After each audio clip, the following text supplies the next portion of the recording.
असली सुख इंद्रियों की उत्तेजना में नहीं है। असली सुख मन की पवित्रता में है। विवाह पहले जमाने में छुटपर में लोग कर देते थे और घर में एक दो कमाने वाले होते थे और जो मिला दर फर करके पका के खा लिए और सब संतोष से रहते थे। आज का जमाना बदल गया, चमक दमक ज़्यादा बढ़ गई है, इसलिए आज विवाह जल्दी से नहीं करना चाहिए। लड़के जवान हो जाए, वो कमाएं ठीक से, तब विवाह करें। नहीं तो पत्नी आएगी तो नाक पकड़ेगी, ये लाओ वो लाओ, नहीं दे पाओगे नैहर चली जाएगी, मुकदमा ठोक देगी आपके ऊपर। आजकल ये घटनाएं बहुत बढ़ गई हैं, इसलिए जल्दी विवाह न करो। राजस्थान में भी बाल विवाह का बड़ी प्रथा थी। बाल विवाह नहीं होना चाहिए। आदमी जवान हो जाए और कमाए तब विवाह करे, और विवाह समझ बूझ के करे, जल्दीबाजी न करे। विवाह बहुत टूट रहे हैं, चमक दमक बढ़ी है, लड़कियां भी पढ़ी लिखी हैं, वो आती हैं और उनको ऐश्वर्य चाहिए, ऐश्वर्य पति नहीं दे पाता है, तलाक हो जाता है। नहीं तलाक होता, कलह होता है, मुकदमा हो जाता है। इसलिए जल्दी विवाह न करो, काम धाम करो, कमाओ और अपनी योग्यता के अनुसार विवाह करो और मर्यादा से रहो। विवाह करने के बाद देख लिए कि विवाह में क्या रस है। उत्तेजना थी, देह की उत्तेजना थी, अंग मिलन की चेष्टा थी, पुरुष को स्त्री से, स्त्री को पुरुष से, वो हो गया। अब लगा कि उलझन है, उद्वेग है। नर नारी का संबंध वस्तुतः गर्भाधान के लिए है। गायों में बैल चरता है, सांड, लेकिन वो कामातुर नहीं होता है। गायों के साथ रहेगा, चरेगा, कामातुर नहीं होगा। कोई गाय जब चाहेगी गर्भाधान तो गर्भाधान कर देगा।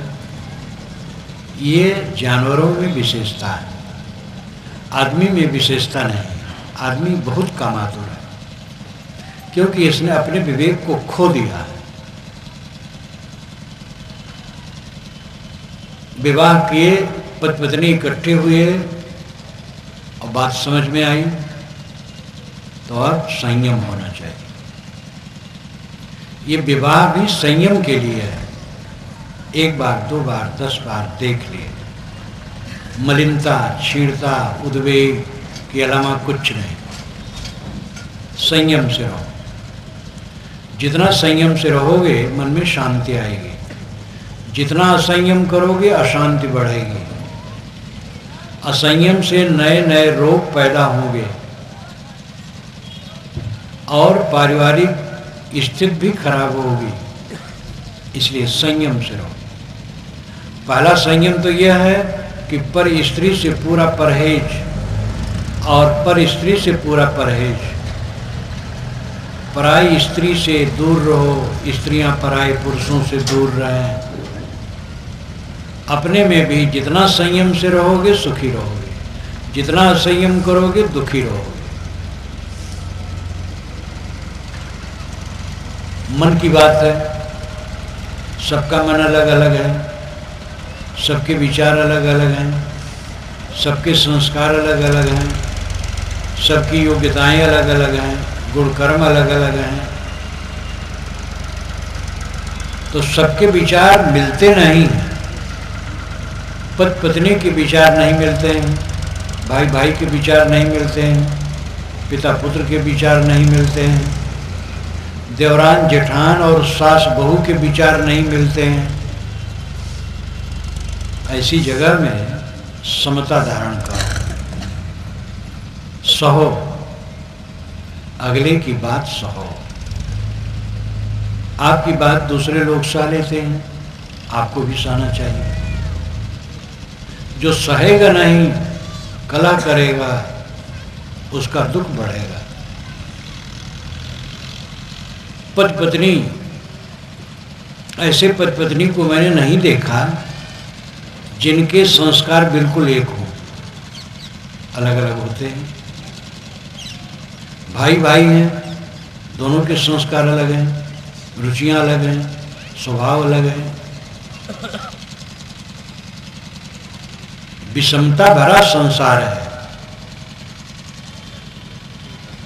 आप जानते हैं कि हाइड्रोजन और ऑक्सीजन मिल करके जल बनता है। हाइड्रोजन प्राणनाशक है और ऑक्सीजन प्राणप्रद है। विरोधी तत्व, एकदम विरोधी, लेकिन दोनों मिल करके जीवनदायी जल बनता है। पुरुष पुरुष से बच्चे नहीं होते हैं, स्त्री स्त्री से बच्चे नहीं होते हैं। स्त्री और पुरुष विषम है, उनके अंगों में विषमता है, समता नहीं, इसलिए दोनों से बच्चे होते हैं। विषमता में निर्माण होता है। मिट्टी पानी आग हवा चारों विषम है, इनके गुणधर्म विषम है और उन्हीं से कार्य पदार्थ बनता है। रुई, आग, तेल, ये विषम है, विरोधी, लेकिन तीनों मिल करके प्रकाश बनता है। विषमता में ही निर्माण होता है, इसलिए संसार द्वंद्वात्मक है। द्वंद्व ही दुनिया है। ऐसे द्वंद्व में हम रहते हैं, तो अहंकार करेंगे तो दुख के सिवा क्या होगा। जितना अहंकार करेंगे उतनी तकलीफ हमें होनी है। देह का अहंकार, झूठी जाति का अहंकार। जाति एक है, दो नहीं, मनुष्य जाति। जाति शब्द संस्कृत भाषा का है। इसका अर्थ होता है पैदा होना। जाति पैदा होना और जात पैदा हुआ। बकरी से और सूअर से बच्चे नहीं होते हैं, इसलिए दोनों की जातियां अलग हैं। बैल से और भैंस से बच्चे नहीं होते हैं, इसलिए दोनों की जातियां अलग हैं। इसी प्रकार और भी आप सोच लीजिए। लेकिन इस दुनिया के किसी कोने के नर और किसी कोने की नारी से बच्चे होते हैं, इसलिए मानव मात्र की जात एक है, दो नहीं। जिसको आप ब्राह्मण शूद्र कहते हैं, हिंदू मुसलमान कहते हैं, उनके रक्त निकाल करके डॉक्टर के पास भेजा जाए और उनसे पूछा जाए कि आप बताइए इसमें ब्राह्मण का खून कौन है, शूद्र का खून कौन है और हिंदू मुसलमान का खून कौन है, तो डॉक्टर नहीं बता पाएगा। इसलिए सदगुरु कबीर ने कहा है, एक त्वचा, हाड़, मलमूत्रा, एक रुधिर, एक बूंदा, एक बूंद से सृष्टि रची है, को ब्राह्मण को शूद्र। जहाँ तक रक्त की डिग्री है वो तो पिता पुत्र में भी नहीं मिलता है। एक ब्राह्मण का लड़का विश्वविद्यालय में पढ़ता था, मेहतर का लड़का भी पढ़ता था, दोनों में मैत्री हो गई। पंडित जी को बुरा लगता था कि मेरा ब्राह्मण का लड़का और मेहतर के लड़के से मैत्री करता, उसके साथ बैठता उठता खाता पीता है, लेकिन जवान लड़के को कुछ कह नहीं सकते थे। पंडित जी पुराने दिमाग के थे, लड़का नए दिमाग का, वो समझता था मनुष्य मनुष्य। ऐसा दुर्भाग्य कि ब्राह्मण के लड़के का दुर्घटना में खून निकल गया, दुर्घटना हो गई, खून निकल गया। हॉस्पिटल में भर्ती किया गया इमरजेंसी वार्ड में। डॉक्टर ने कहा जल्दी से रक्त चढ़ाना है, नहीं तो ये बचेगा नहीं। ब्राह्मण ब्राह्मणी दोनों अपना अपना रक्त जचाए तो रक्त की डिग्री नहीं मिली, क्वालिटी नहीं मिली। तो इतने में वो लड़का आ गया मेहतर का, मित्र को एक्सीडेंट हुआ है देखें। उसने अपना रक्त जचाया तो डिग्री मिल गई। ब्राह्मण भड़के, ब्राह्मण देवता कि मेहतर का रक्त ब्राह्मण के शरीर में नहीं डाला जा सकता। डॉक्टर ने कहा लड़का मर जाएगा, रक्त जल्दी डालना है। जिसको आप मेहतर कहते हैं उसका रक्त इसके रक्त से मिलता है। और डॉक्टर ने मेहतर के लड़के का ही रक्त निकाल करके ब्राह्मण के शरीर में डाला। ये ब्राह्मण और मेहतर की पोल पट्टी है। मेहतर कौन नहीं, हम लोग टट्टी पेट में भरे बैठे हैं, मेहतर नहीं है। सबके पेट में क्या है? जो अपने को ऊंचा मानते हैं उनके पेट में क्या सोना चांदी है? टट्टी उनके पेट में भी है। और चांद सब ओढ़े हैं और ब्रह्म सब में बैठा है। ब्राह्मण कौन नहीं है? सबके अंदर में तो ब्रह्म बैठा है। ये चेतन आत्मा ब्रह्म है, सबके अंदर में बैठा है। कौन ब्राह्मण नहीं और कौन चमार नहीं, सब चाम ओढ़े हैं। और कौन मेहतर नहीं है, पेट में टट्टी भरे हैं। इस असलियत को क्यों न देखा जाए? असलियत को न देखने से मिथ्या अहंकार है।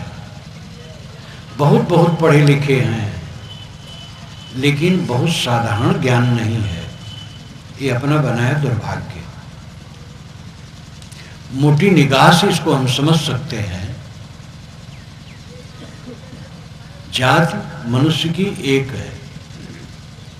प्रेम का बर्ताव सबसे करो। छुआछूत है वो आचार को लेके है।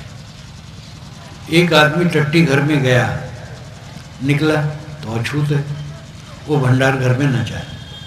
स्नान कर लिया, भंडार घर में जा सकता है, कोई भी हो। सब तो टट्टी धोते हैं अपनी टट्टी। सुबह उठ करके क्या काम करते हैं? जिनको बड़े पंक्ति पावन उच्च ब्राह्मण कहा जाता है, सुबह उठ करके क्या काम करते हैं? मेहतर का। उनकी टट्टी कोई दूसरा धोता है? अपने धोते हैं। इस चीज को क्यों नहीं हम समझते हैं? क्यों किसी को अछूत मानते हो? जन्म से अछूत है। कोई जन्म से अछूत नहीं। साहब कहते और कि छीए ले तो हो छींचा, तुमसे कहो कौन है नीचा। और के छूने से तुम पानी छिड़कते हो और मंत्र पढ़ते हो, ओम अपवित्र पवित्रवा। साहब कहते तुमसे कौन नीचे। ये कबीर साहब आज से 500 वर्ष पहले काशी में ललकारे थे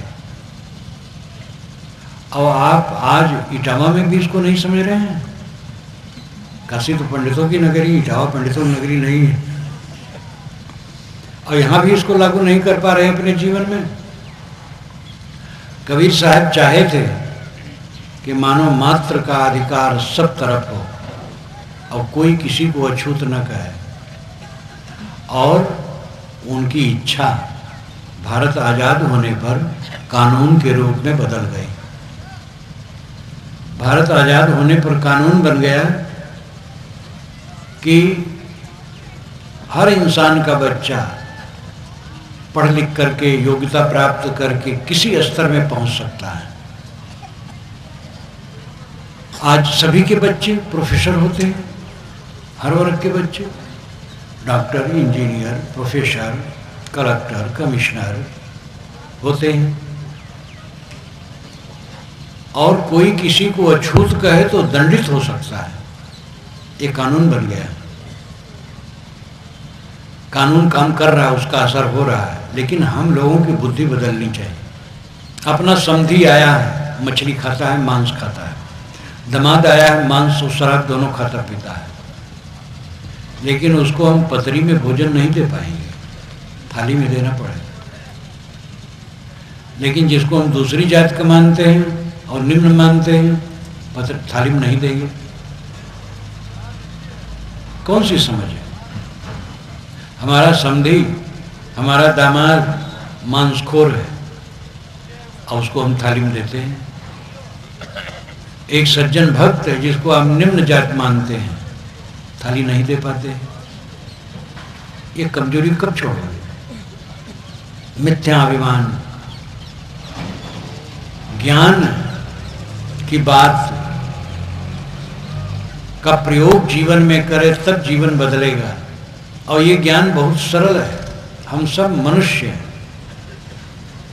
मनुष्यता का सबसे बर्ताव करें। जो लोग छुआछूत मानते हैं, बड़े ऊंचे बनते हैं, वे वेद का बहुत नाम लेते हैं। क्या वो वेद पढ़े हैं? चारों वेदों में एक लाइन नहीं है कि आदमी नीचा या ऊंचा होता है। कोई अछूत होता है, चारों वेदों में कहीं नहीं लिखा है। मनुर्भव जनया दिव्यम जन्म, मनुष्य बनो और दिव्य जन समाज पैदा करो, ये वेद कहता है। ये वेद का मंत्र है। मनुर्भव जनया दिव्यम जन्म, मनुष्य बनो और दिव्य जन समाज पैदा करो। ब्राह्मण वर्ग पैदा करो, क्षत्रिय वर्ग, वैश्य वर्ग, ये सब नहीं कहा। आजकल तो जातियों का संगठन बहुत बढ़ गया है, मनुष्य का संगठन टूट रहा है। जातियों का संगठन यादवों का, कुर्मियों का और ब्राह्मणों का और ठाकुरों का और इनका उनका, सब पढ़े लिखे लोग और बिगड़ रहे हैं। मानव का संगठन होना चाहिए। दुख क्यों है? सच्चा ज्ञान नहीं है। अहंकार के कारण सारा दुख है। और सबसे बड़ा अहंकार का कारण है शरीर। और शरीर ऐसा खस्ता है। हड्डी की एक झोपड़ी है, कंकाल अंदर में, और मांस लिपटा है, नसें फैली हैं, उसमें रक्त बहता है, अंदर में टट्टी पेशाब की थैलियां लटकी हैं, मनोद्वेग है, क्रोध काम लोभ मोह की जलन है अंदर में, पूरा अपावन और दुख का घर। क्या अहंकार है इसका? इसके अहंकार को मिटाओ, इसको शोधो, साधना में लगाओ। चीज वही होती है, अच्छा उपयोग करो कल्याण होगा, गलत उपयोग करो अकल्याण होगा। ताला वही है, चाबी वही है। चाबी को एक तरफ घुमाओ तो ताला बंद हो जाता है, और दूसरी तरफ घुमाओ तो ताला खुल जाता है। चाबी वही है, ताला वही है। एक तरफ घुमाए तो बंद हो गया, दूसरी तरफ घुमाए खुल गया।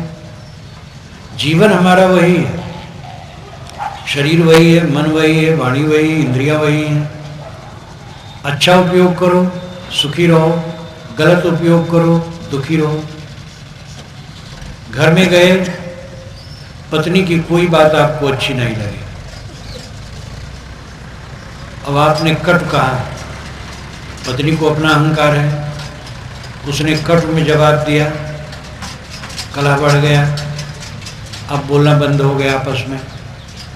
पत्नी से नहीं बोलते हैं, पत्नी की तरफ देखते नहीं हैं, कैसे सुखी होगी? मीठी निगाह से पत्नी को देखो। देवियां अपने पति को प्रेम की निगाह से देखें, मीठे वचन बोलें। किसी से असावधानी हो गई, कट निकल गया, तो हम कट न कहें। सदगुरु कबीर ने कहा है, वो तो ऐसा ही हुआ, तू मति हो अयान, वो निर्गुणिया तय गुणवंता मत एक में शान। वो तो ऐसा ही हुआ, तुम ऐसे न हो। तुम अपने को मानते हो बुद्धिमान हो, गुणवान हो, तो तुम क्यों ऐसे खराब काम करते हो? मनुष्य की बुद्धि का परिणाम क्या है? उत्तेजना। हर आदमी अपनी बुद्धि को ज़्यादा मानता है और अपने आचार को ऊंचा मानता है। लेकिन अगर आपकी बुद्धि ऊंची है और आचार ऊंचा है तो उसका परिणाम क्या होना चाहिए?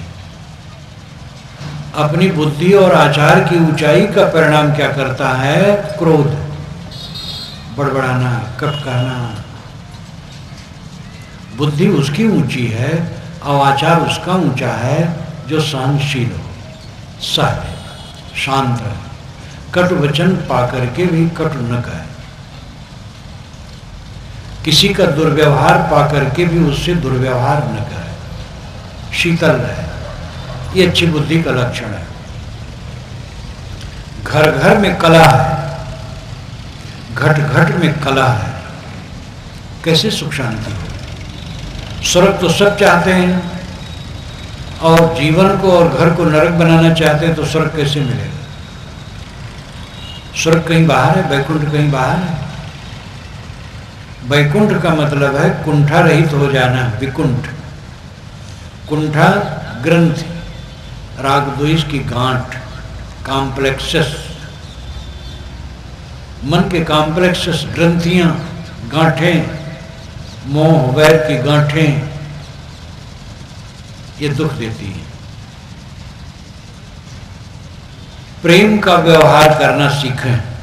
सदगुरु कबीर ने कहा है, प्रेम पाट का चोलना पहिर कबीरू नाच, पानिक दिनों ताश को जो तनमन बोले साँच। ऐ लोगों, प्रेम रूपी कपड़े का चोलना बना करके पहन लो और नाचो। ये अलंकार में कहा गया। प्रेम का कहीं कपड़ा होता है? आपके इटावा में नहीं, कोटा में भी नहीं होगा, दिल्ली में भी नहीं होगा। प्रेम का कपड़ा नहीं होता है। लेकिन साहब कहते प्रेम का कपड़ा मंगाओ और उसका अंगरखा बनवा लो, पहन के नाचो। ये अलंकार में कहा हुआ कथन है। अर्थ यह है कि सारा काम प्रेम पूर्वक करो। दुकान पर आप सौदा दो प्रेम पूर्वक। ग्राहक को भगवान भगवती समझो। मीठे वचन बोलो, उचित मुनाफा लो, धोखा ना दो। मीठे व्यवहार करो, सौदा दो। देवियां भोजन बनावें तो ये समझें कि हम देवी देवता को भोग लगाने के लिए भोजन बना रहे हैं। और ये जो घर के परिवार के लोग हैं वो देवी देवता हैं। प्रेम से, उत्साह से भोजन बनावें और प्रेम से परोसें। देवी देवता मान करके तो उनका भोजन बनाना पूजा बन जाएगा। कबीर साहब ने कहा, जो कुछ करो सो पूजा। मैं जो करता हूं वो पूजा है। जीवन इतना पवित्र हो जाना चाहिए, नाली साफ करना पूजा हो जाए। खेत में काम करना, दफ्तर में काम करना, कारखाने में काम करना, सड़क पर गिट्टी कूटना, सब पूजा बन जाए। पवित्र मन से किया गया काम पूजा बन जाता है। और गंदे मन से की गई पूजा भी खराब हो जाती है। पूजा करते हैं, पाठ करते हैं, कथा वार्ता करते हैं, मन में राग द्वेष है, कलह है, तो पूजा पाठ नुकसानदेही है, कोई फायदेमंद नहीं। झूठा अहंकार, हम बड़े धार्मिक हैं। पवित्र मन से जो हम काम करते सब पूजा बन जाता है। प्रेम पाठ का चोलना पहिर कबीरू नाच, यानी प्रेम पूर्वक सारा काम करो। नाचने का मतलब है जीवन की गतिविधि, काम धंधा। जो काम धंधा हम करें प्रेम पूर्वक करें, उत्साह से करें। बोझ मान करके करोगे, मेहनत तो करोगे लेकिन फल उल्टा होगा। और उत्साह से करोगे, मन खुश होगा। एक जगह एक संत आश्रम बन रहा था। पत्रकार आया, पत्थर लोग छीन रहे थे, तोड़ रहे थे। उसने पूछा एक मजदूर से, क्या करते हो? कि क्या करता हूं? अपनी तकदीर को झंक रहा हूं और पेट के लिए पत्थर तोड़ा और क्या कर रहा हूं? दूसरे मजदूर के पास हो गया, कहा क्या करते हो? कहीं आश्रम बन रहा है, मजदूरी के लिए आया हूँ, काम करता हूँ। तीसरे से पूछा, कहा मेरा सौभाग्य संत आश्रम बन रहा है और मैं पवित्र काम कर रहा हूँ। यहाँ संतों का आश्रम होगा, समाज आएगा, सबका हित होगा। मजदूरी तो तीनों को बराबर मिलती रही, लेकिन मन में फर्क होने से बहुत फर्क था। एक उलझा हुआ था, अपनी तकदीर को कोस रहा था, भार समझ के कर रहा था। दूसरा मध्य में था और तीसरा एकदम पवित्र भाव वाला, और काम सब वही कर रहे हैं। अगर देवी जी नाखुश हुई, भोजन तो बनाना पड़ता, क्या करें, नाखुश नहीं तो भी, लेकिन एकदम गुस्सा में। आटा गूंथती तो उसमें भी गुस्सा है, सब्जी बनाती उसमें भी गुस्सा है, इसलिए वो बनना भी गड़बड़ हो जाता है। और भोजन भी परोसती है तो गुस्सा में थाली ले जा करके पति के सामने पटक दे, तो पूजा नहीं बनेगी। प्रेम से भोजन बनाओ, प्रेम से परोसो, प्रेम से दफ्तर और दुकान पर काम करो, प्रेम से खेत में और कारखाने में काम करो। सरकारी नौकरी जो पाते हैं उनमें से अधिक लोग समझते हैं हमें पेंशन मिल रही है, काम नहीं करना चाहते। प्राइवेट कंपनियों में जम करके काम करना पड़ता है। एक सज्जन मुझसे मिले, प्राइवेट कंपनी में उनकी नौकरी थी। मैंने कहा कुशल मंगल? कि हाँ साहब, क्या कुशल कहूँ, काम बहुत करना पड़ता है, सरकारी नौकरी मुझे नहीं मिली। क्योंकि हाँ, सरकारी नौकरी मिले नमक हराम बन के बैठो। तो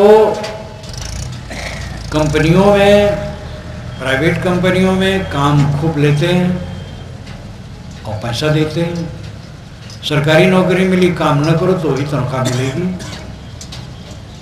अमेरिका इत्यादि में ऐसा नहीं है, काम न करो, गड़बड़ करो तो आपको निर्देश दिया जाएगा, फिर गलती करो फिर निर्देश दिया जाएगा, तीसरी बार गलती करो तो आपकी तनख्वाह जो बाकी वो दे दिया जाएगा और पुर्जा दे दिया जाएगा कि कल से ना आइए, बस हो गया।